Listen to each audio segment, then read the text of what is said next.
What if one of the most consequential diplomatic moments of our era did not unfold in the grand corridors of Washington, Paris, or London, but in Ouagadougou? In 2025, on an otherwise unremarkable morning, Liberia, Africa's oldest republic, and one of the United States' longest-standing allies on the continent, made an unexpected move. Instead of sending its foreign minister across the Atlantic to reaffirm traditional alliances, Liberia dispatched its top diplomat deep into the Sahel. The destination was not the White House, nor the Élysée Palace, but the modest presidential office of Captain Ibrahim Traoré in Burkina Faso. That single decision carried enormous symbolic weight. Liberia is a nation historically anchored to the United States. Its flag echoes the stars and stripes. Its currency remains closely tied to the US dollar. Its founding ideals, political institutions, and international posture have long mirrored American influence. Yet in this defining moment, Liberia chose to seek dialogue not from its oldest benefactor, but from a country once portrayed as landlocked, impoverished, and politically fragile. This was no routine diplomatic courtesy. It was a statement, quiet, deliberate, and unmistakable. It suggested that Africa's political compass may be shifting away from inherited loyalties and towards self-defined partnerships grounded in dignity, mutual respect, and shared struggle. Liberia's visit posed an unsettling but necessary question. Was this the first visible sign that Africa's center of gravity is moving towards sovereignty and self-reliance? Or was it a pragmatic attempt to adapt to a rapidly changing world order? To understand the depth of this moment, we must first understand Liberia's unique history. Established in the 19th century by freed African Americans, Liberia was born under the shadow of Washington. Its governance structures, legal frameworks, and political culture were shaped by American ideals. For decades, while other African nations embraced Pan-African movements and anti-colonial resistance, Liberia stood apart, America's most loyal outpost on African soil. Yet beneath this historic bond lies a harsher reality. Liberia's economy remains fragile and narrow, with a GDP barely exceeding $4 billion. It survives largely on foreign aid, remittances, and a limited export base dominated by rubber, timber, and iron ore.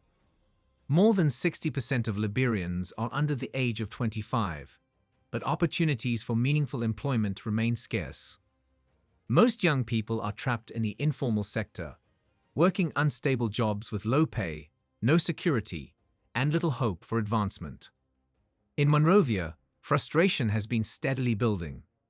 Despite decades of close partnership with Western powers, the country continues to struggle with chronic electricity shortages, some of the highest power costs in the region, and aging infrastructure. Hospitals remain underfunded. Classrooms are overcrowded. Roads crumble under neglect. The irony is impossible to ignore.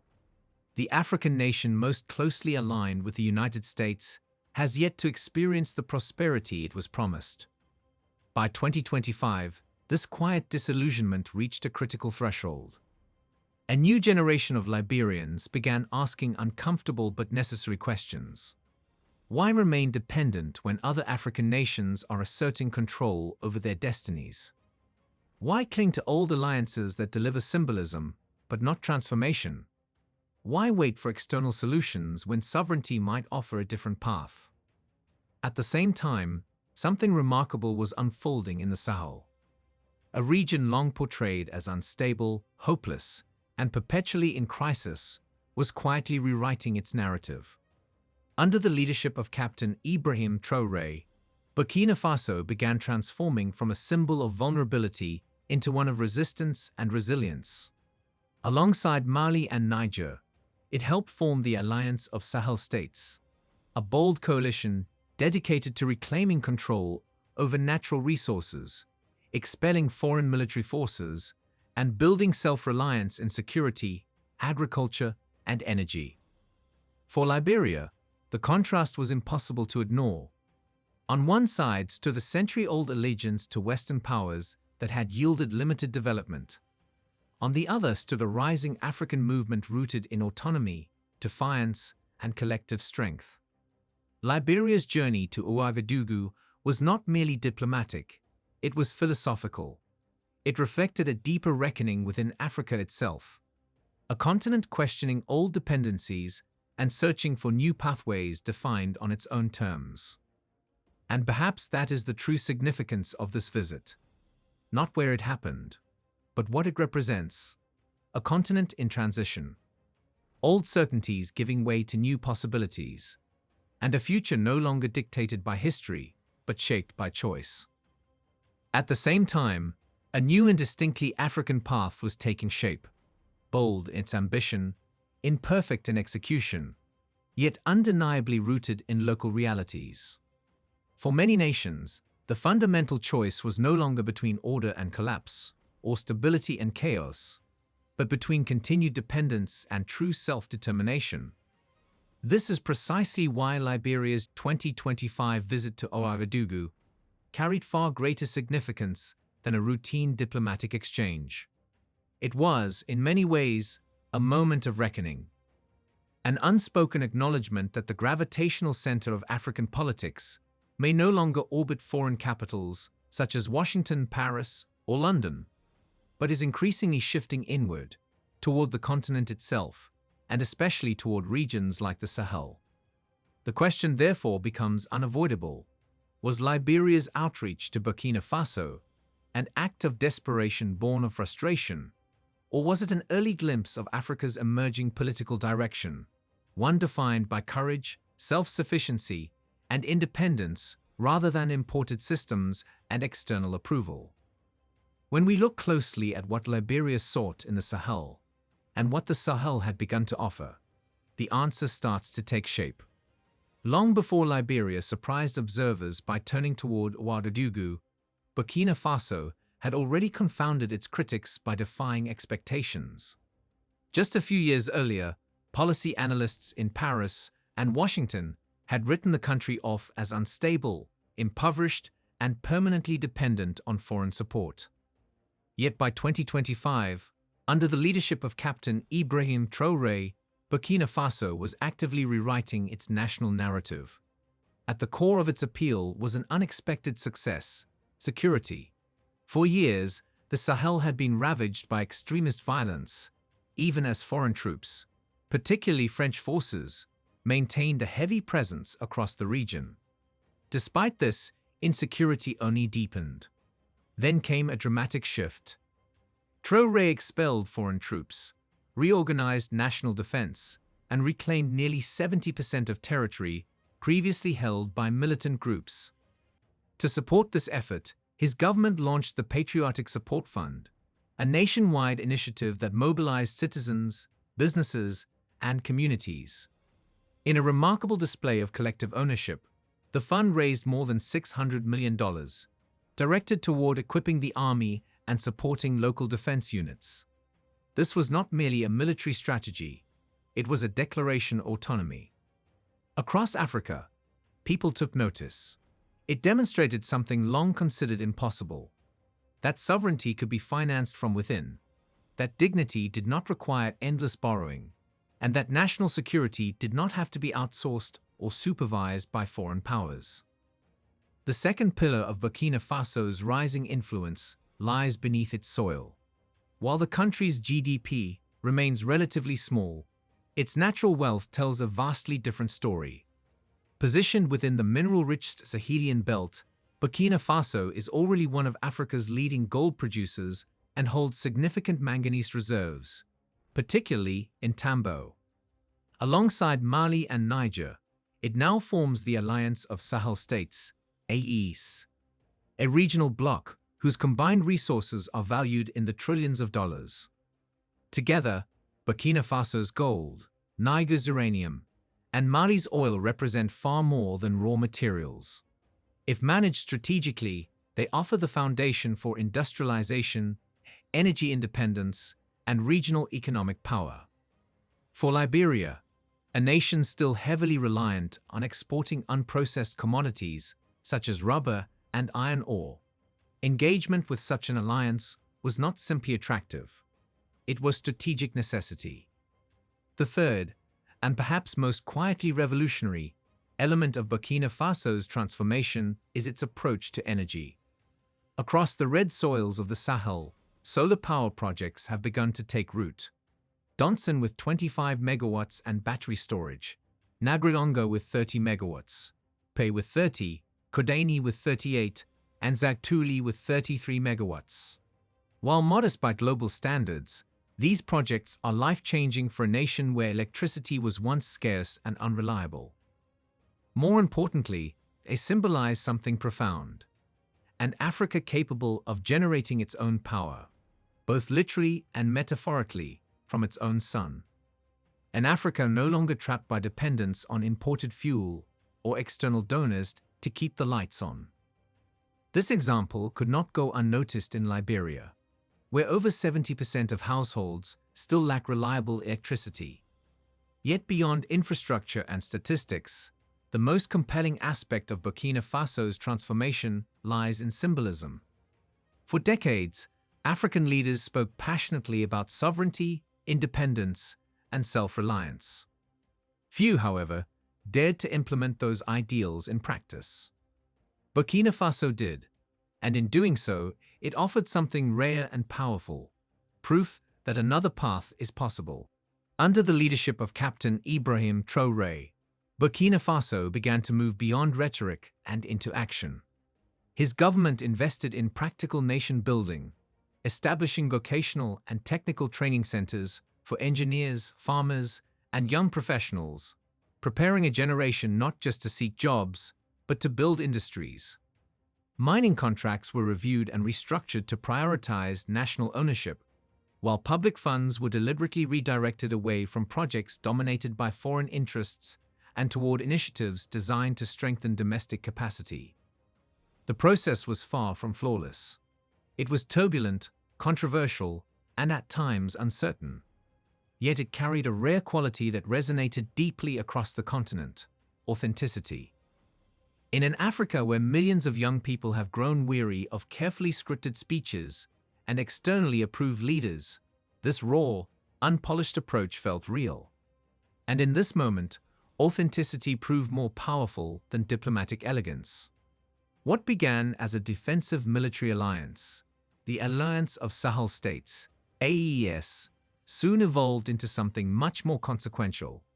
It became a political and economic nucleus, testing whether African nations could cooperate, govern, and defend their interests without constant reliance on external approval or foreign intervention.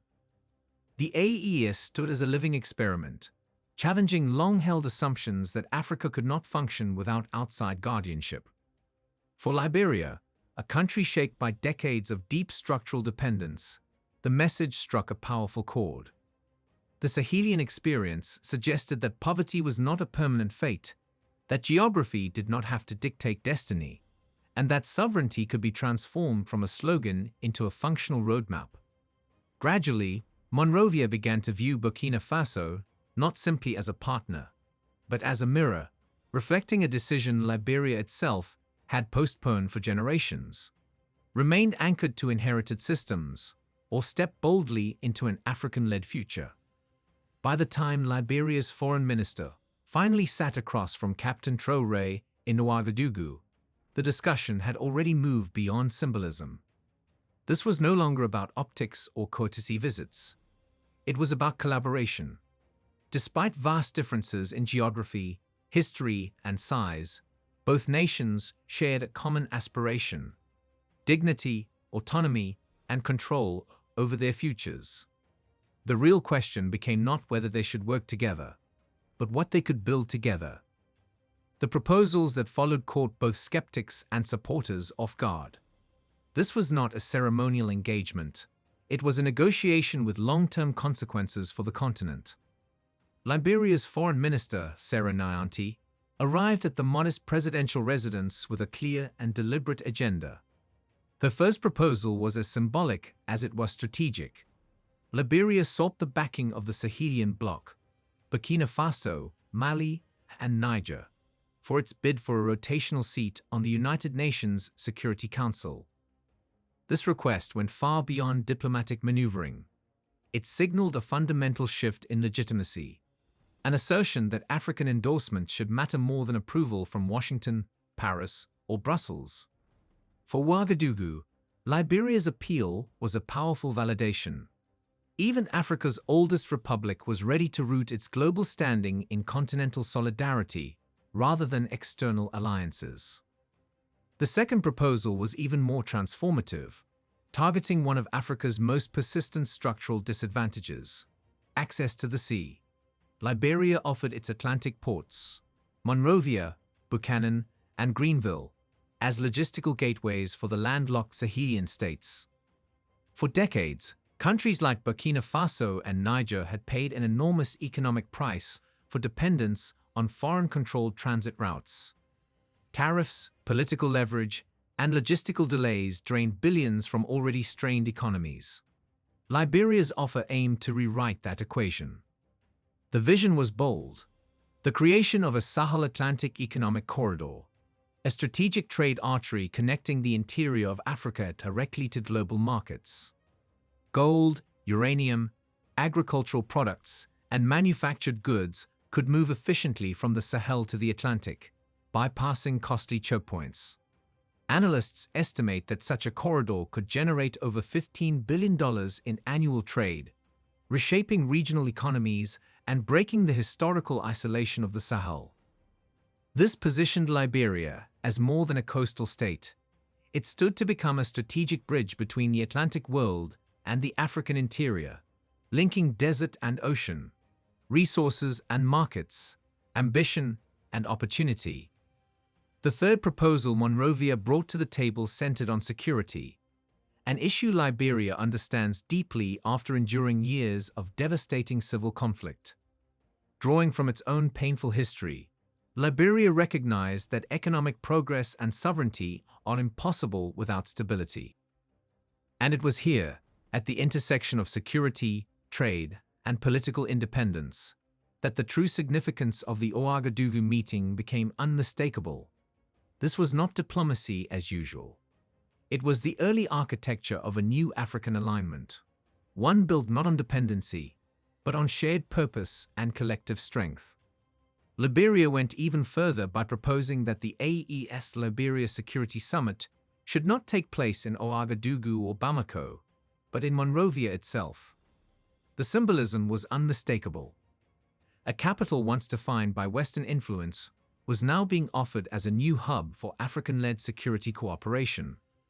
The objective was both bold and grounded in reality: to strengthen cross-border collaboration, establish shared intelligence mechanisms, and design homegrown security strategies capable of reducing Africa's staggering $40 billion annual losses caused by terrorism, internal conflict, and forced migration. This alone marked a dramatic shift. A country long regarded as Washington's closest ally on the continent was positioning itself as a neutral convening ground for Sahelian defense coordination, an unmistakable signal that Africa's security future could no longer be outsourced. Yet Liberia's most audacious proposal reached beyond security and struck at the heart of Africa's economic architecture. Monrovia suggested that African nations must begin financing their own development through regional development banks, diaspora bonds, and sovereign wealth funds, instead of defaulting once again to the IMF or World Bank. The message was deceptively simple, but deeply disruptive. African hands can finance African problems. For Liberia, a nation whose currency, trade, and financial system have long been intertwined with the US dollar, this represented a profound ideological break. It was not just an economic proposal. It was a declaration of financial self-respect, signaling a willingness to rethink dependency at its roots. Across the continent, reactions were swift and polarized. Critics dismissed the ideas as ambitious rhetoric, too grand for countries still grappling with fragile institutions and limited fiscal capacity. But supporters saw something else entirely: the early blueprint of a new African paradigm. They pointed to the African Continental Free Trade Area, FCFTA, as evidence that continental self-integration was already underway. With a unified market projected to reach $3.4 trillion by 2030, AFCFTA demonstrated that African-led growth was not a fantasy, but an inevitability if political will could match economic potential. More importantly, these ideas electrified Africa's youth. In April 2025, thousands of young Liberians poured into the streets of Monrovia. They carried banners bearing Captain Ibrahim Traoré's image alongside those of their own leaders. Their voices echoed through the city in a chant that captured a generational shift in consciousness. Africa for Africans. To them, the proposed Sahel Atlantic Economic Corridor was more than an infrastructure project. It was a promise, a future where opportunity existed at home, not only beyond treacherous migration routes across deserts and seas. It symbolized dignity, employment, and the right to dream without leaving the continent. Liberia's alignment with the Sahel was undeniably risky. It threatened to strain long-standing relationships, unsettle Washington, and disrupt entrenched economic arrangements. But for many Liberians, the greater risk lay in maintaining a system that had delivered decades of dependency with little progress. As dusk settled over Ouagadougou, the words spoken during that historic meeting began to ripple across Africa. African money must be invested in African hands. This was no longer mere policy. It was a philosophy of liberation, quietly taking shape across borders and generations. Still, one haunting question lingered. Could nations burdened by conflict, poverty, and institutional fragility truly transform vision into reality? The answer, it seemed, would not come from boardrooms or foreign embassies, but from the streets. On April 30, 2025, Monrovia erupted, not in protest, but in collective awakening. The humid Atlantic air pulsed with chants that rolled across neighborhoods, markets, and beaches. Africa for Africans. What shocked observers wasn't only the scale of the demonstration, it was the symbol at its center. It wasn't the IMF, it wasn't Paris, it wasn't Washington. It was Ibrahim Traoré. For the first time in modern history, the youth of Africa's oldest republic were no longer looking westward for salvation. Their gaze had shifted northward, to the Sahel, a region once dismissed as broken, now reimagined as the birthplace of a new African awakening. Liberia's scars run deep. Nearly 1 million people displaced, more than 250,000 lives lost, and decades marked by cycles of intervention, peacekeeping missions, and aid programs that came and went. Yet unemployment and underemployment remain stubbornly high. For a population where over 60% are under 25, daily life had become a delicate balance between endurance and despair. And it was precisely from this lived reality that a new conviction emerged. Africa's future would not be handed down, it would be claimed. For this generation, dignity was not an abstract ideal debated in classrooms or conferences. It was a matter of survival. It represented the thin line between rebuilding their homeland or being forced to abandon it entirely. That is why Liberia's decision to look toward Burkina Faso struck such a powerful emotional nerve across Africa. Almost overnight, the story began to change. The long-standing mindset of waiting for external aid gave way to a radical new premise. Africa already possesses what it needs. The proposed economic corridor, shared security architecture, and Africa-funded development mechanisms ceased to be distant concepts discussed by elites. They became lifelines, practical solutions born from shared hardship and collective experience. If the Sahel, so often dismissed as hopeless and unstable, could transform scarcity into resilience, then why couldn't Liberia? The response was swift and organic. Within weeks, student unions across Monrovia's universities released open letters describing Captain Ibrahim Traoré as a symbol of dignity, courage, and African possibility. More than 50 student organizations co-signed a unified petition urging Liberia's leadership to deepen engagement with the alliance of Sahel states. Their declaration was unmistakable. African solidarity, not foreign aid, is the path forward. What began in Liberia quickly spread beyond its borders. From Accra to Lagos, Dakar to Freetown, a new digital vocabulary emerged. Hashtags like #GEOModel, #Kinamodel, and #AfricaCanRise surged across social media platforms. African youth were no longer speaking past one another. They were speaking with one another, in a shared language of self-reliance and unity. In Ghana, law students organized forums dissecting how Burkina Faso renegotiated mining agreements to retain nearly 70% of profits locally. In Nigeria, economics students debated strategies to replicate the Sahel's emerging regional payment systems as a means of reducing reliance on the US dollar. In Senegal, youth collectives released viral videos repeating a simple but powerful refrain: "We can rise too, just like Burkina Faso." What made this moment unique was not just the symbolism, it was its catalytic power. For a generation long excluded from global decision-making, it offered proof that innovation, sovereignty, and dignity did not require validation from Silicon Valley, Wall Street, or the IMF. All that was needed was belief, courage, and collective will. Yet optimism was not universal. Elders cautioned that passion without institutional structure could easily be misdirected. Others warned that challenging Washington carried real economic risks for a nation still recovering from decades of instability. But on the streets, in classrooms, and online, the energy was undeniable.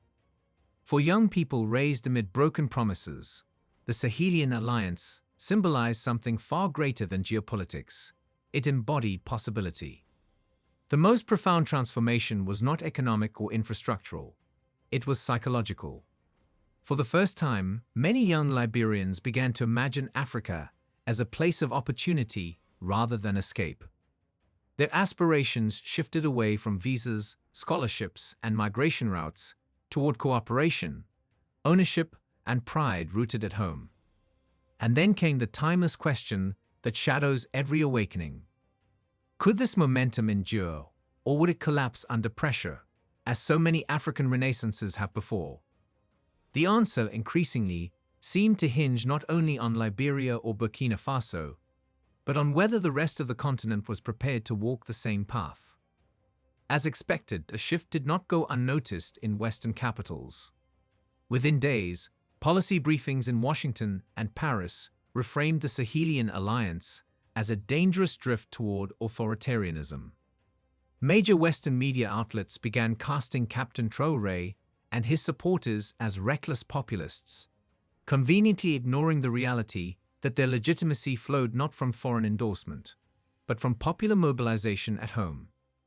The signal was unmistakable. A self-determined Africa was unsettling the established order. The underlying truth was impossible to miss. If Africa ever succeeded in solving its own challenges, without external supervision, the old networks of influence would begin to fracture. And beneath the polished rhetoric and carefully worded editorials lay something far more concrete. Pressure masquerading as concern, and coercion hidden behind diplomacy. As momentum around the alliance of Sahel states continued to grow, analysts began issuing stark warnings. Any nation seen drifting too close to the AES, they cautioned, could soon encounter subtle but effective forms of economic punishment. Trade agreements might be quietly revised. Loan approvals could stall indefinitely. Development aid might be suspended, not through open confrontation, but behind layers of bureaucratic justification.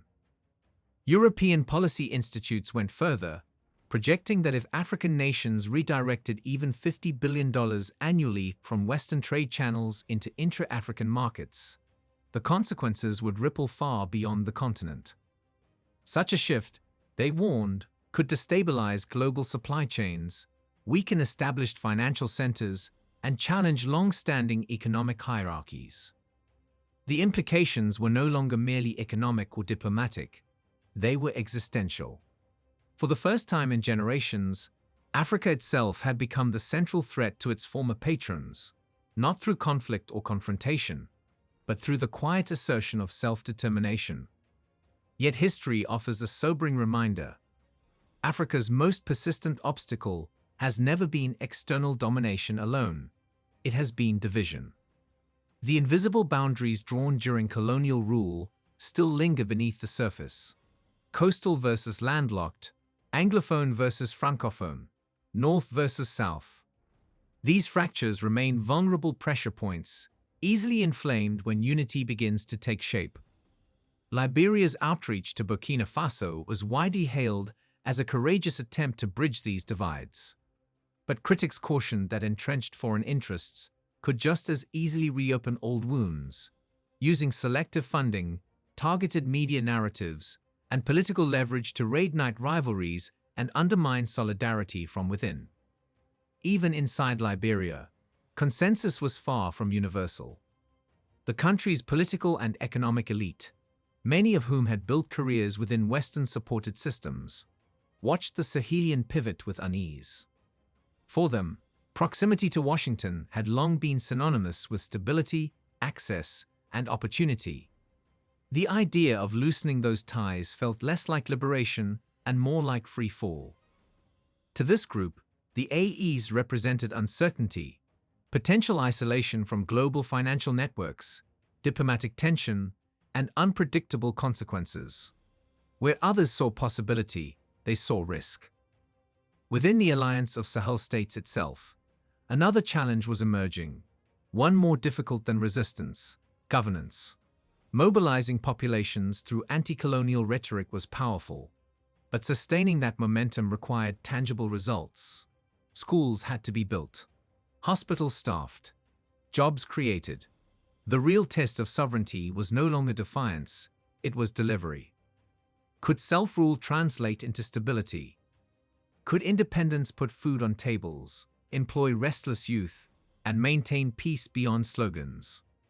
And yet, no matter how intense the scrutiny or criticism, one image refused to fade from the public imagination: Liberia, America's oldest ally in Africa, seeking partnership in Ouagadougou. No counter-narrative, however polished, could erase the symbolism of that moment. It forced a question that echoed from capitals to villages across the continent. Would this fragile African experiment fracture under the weight of external pressure and internal mistrust? Or would ordinary Africans, from farmers to students, summon the resolve to defend it? History suggests that the fate of liberation movements is rarely determined in conference halls or parliamentary chambers. It is shaped instead by daily choices, by whether people continue to believe, organize, and endure when the excitement fades and the costs become real. And so we return to the image that launched this story, a single photograph that quietly overturned centuries of assumption. Liberia, once bound politically, economically, and emotionally to Washington, now turns its gaze toward the Sahel. That image unsettles the old order. It hints that Africa's future may no longer be scripted in distant boardrooms, but authored in African capitals once dismissed as peripheral and powerless. It whispers a truth long buried beneath history and habit. Sovereignty is not given, it is taken. Liberia's turn toward the Sahel is not merely a diplomatic recalibration. It is a generational choice, a cultural awakening, and a declaration that Africa's destiny may finally be written by African hands.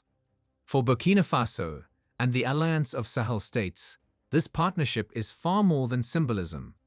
It is a proving ground, a moment to demonstrate that resistance can evolve into reconstruction, and that dignity is not measured by speeches, but by outcomes. Roads that reconnect communities, schools that prepare the next generation, and jobs that give young people a reason to stay and build. Yet history teaches us a hard truth. Freedom never arrives without opposition. Power always resists change. Entrenched elites hesitate. Old alliances test their boundaries. There is no uncertainty about whether this African awakening will face obstruction. It will. The real question is something deeper and more enduring. Will Africa stand firm this time? This moment is no longer about politics or ideology. It is about belief. Do Africans still trust that those bold enough to build are the ones meant to shape the future? Do we remember that unity has always been stronger than the divisions imposed upon us? This is the challenge placed before every generation. Will Africa's destiny continue to be debated in distant capitals, far removed from the voices and realities of its people?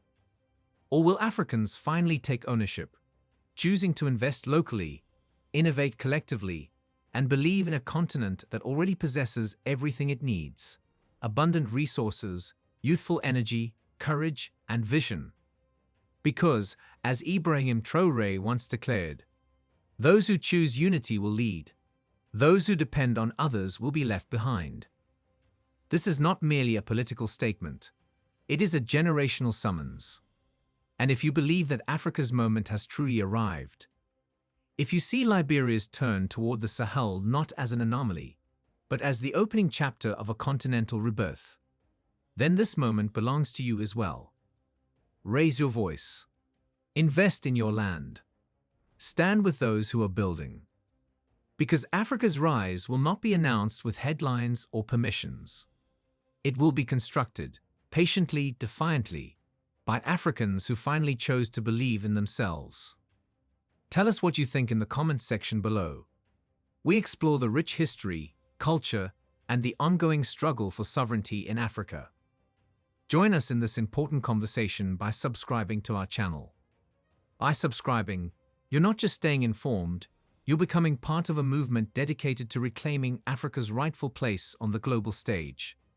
Hit that subscribe button and turn on notifications so you never miss an episode. Let's work together to spread knowledge and inspire change. Thanks for watching.